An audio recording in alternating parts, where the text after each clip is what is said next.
Alright guys, this is Charlie, and this time I'm running solo. Um, I just got onto YouTube and noticed we have about 4,000 views on our last video, or our last series, about the zombie survival and things like that, and the face-eating incident in Florida. Um, there have been a lot of questions people have been asking me, and I decided to put together maybe a few short to long. I have no damn clue because I could babble on for hours about zombies.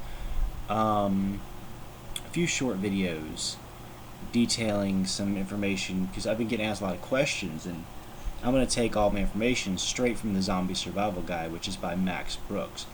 If you want to pick up the book, I actually picked it up in Books A Million at one point. I'm not sure they still have it or not. You know, check Books A Million. If you don't have Books A Million in your area, try Barnes and Noble. But hopefully this will answer some of your questions. Number one is collective response.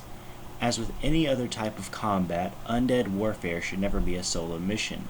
As stated before, in Western, primarily American culture, there is a myth of the individual super being.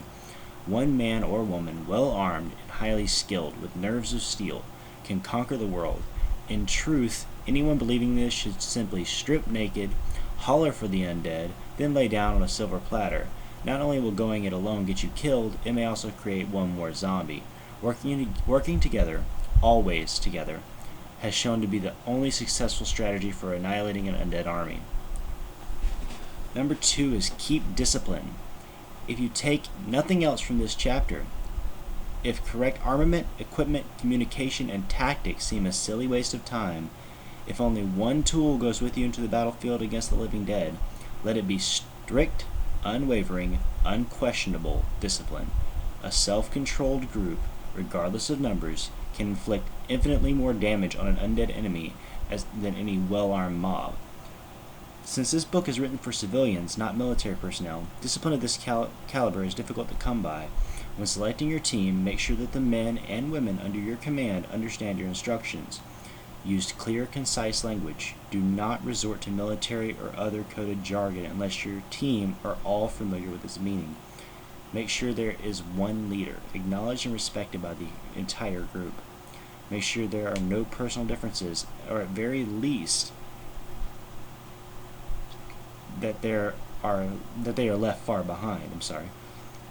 If these demands mean thinning your ranks, so be it. Your team should and must function as one. If not, a plethora of nightmarish possibilities awaits. Large, well-equipped groups have been utterly destroyed when their members have panicked, scattered, or turned on one another.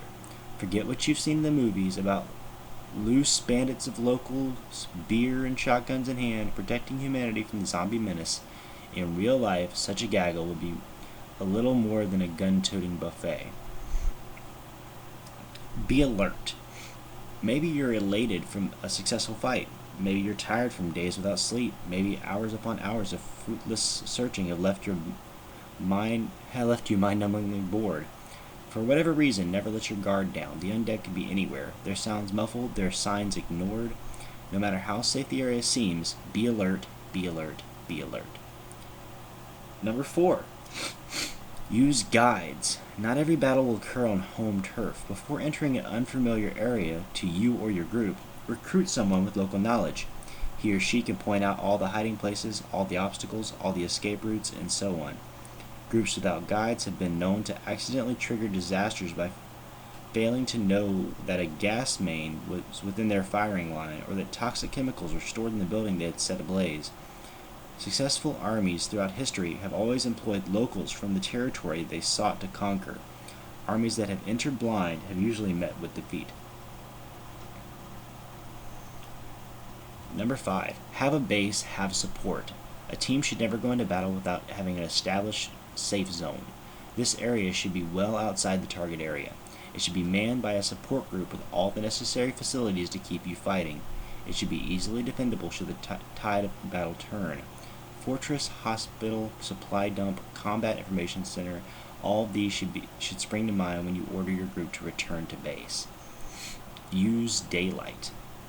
It is no accident that most horror films take place at night. Darkness has always inspired horror for one simple reason. Homo sapiens are not designed for nocturnal activity. Our lack of night vision and poor hearing and sense of smell make us creatures of the day. Although zombies are no more skilled at night fighting than we are, it has been proven that the margin of safety always drops when confronting them after dark. Daylight not only allows greater visibility, but also bestows a psychological lift upon your people. Number 7, plan your escape. How many zombies are you going up against? Unless you have an exact figure, make sure an escape route is always chosen, scouted, and under guard. Too often, overconfident hunters have sauntered into infested areas only to be overwhelmed by numbers they have never considered. Make sure your escape path is clear, close by, and above all, clear of any obstacles. If numbers permit, leave several members of your group to keep this escape passage open. Retreating groups have sometimes been trapped when their escape route was blocked by a mass of walking dead. Number 8. Let them come to you. More than any other, this tactic allows the living to fully exploit their advantage of intelligence. A human army, knowing an attack is coming, will wait patiently and safely on the defense. This is why in conventional human warfare, an attacker always needs at least 3 to 1 numerical advantage to ensure success. Not so with the undead. Because zombies are driven by instinct and they will attack no matter what the situation, this gives you the advantage of simply waiting near an infested area and letting them come to you. Make as much noise as you can, light bonfires, even send 1 or 2 fast scouts to lure them out.